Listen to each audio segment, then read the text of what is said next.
భౌతిక సంబంధమైన స్థితిగతులను బట్టి, భౌతిక సంబంధమైన స్థితిగతులను బట్టి ఆత్మీయతను కొలవవద్దు, ఆత్మీయతను ఎంచవద్దు.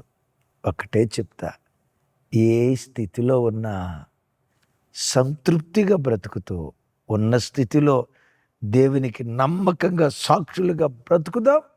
అట్టి కృప దేవుడు మనందరికీ దయచేయునుగాక. ఆమేన్.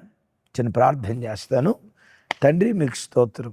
మాతో మీరు మాట్లాడిన ప్రతి శ్రేష్టమైన మాటకై వందనాలు. అవును నాయన, ఈ దినం ఓ దివ్యమైన సందేశం ద్వారా మాతో మాట్లాడావు. పేదరికం ఏ ఒక్కనాటికి శాపం కాదయ్యా. అనారోగ్యం ఏ ఒక్కనాటికి మీ ఉగ్రత కాదయ్యా. కొందరు స్వయంకృతాపరాధం వల్ల మీకు విరోధంగా పాపం చేసి కొందరు వాటిని సంపాదించుకున్నారేమో. కానీ భక్తిగా బ్రతికే కుటుంబాల్లో అనేకం పేదలుగా బ్రతికే వాళ్ళు ఉన్నారు, రోగంతో బ్రతికే వాళ్ళు ఉన్నారు, ధనికులు ఉన్నారు, సంపన్న స్థితిలో ఆరోగ్యవంతులు ఉన్నారు.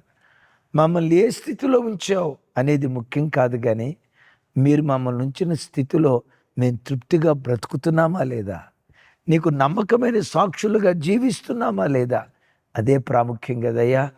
ఈ గడియలో ఎవరైనా అనారోగ్యంతో బాధపడుతూ ఉంటే యేసు నామం పేరిట ఇప్పుడే మీ వాక్కు పంపి వారిని బాగు చేయుదురుగాక, స్వస్థపరచుదురుగాక.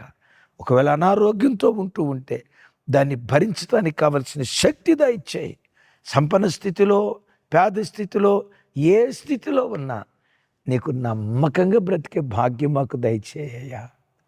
నీకు సాక్షులుగా జీవించే కృప మాకు దయచేయి. ఆ ధన్యకరమైన స్థితి మీరు మాకు ఇస్తున్నందుకు మిమ్మల్ని స్తుతిస్తూ సమస్త ఘనత, మహిమ, ప్రభావాలు మీకే ఆరోపిస్తూ యేసు నామం పేరిట ప్రార్థించి స్తుతించి పొంది ఉన్నాను తండ్రి. ఆమేన్.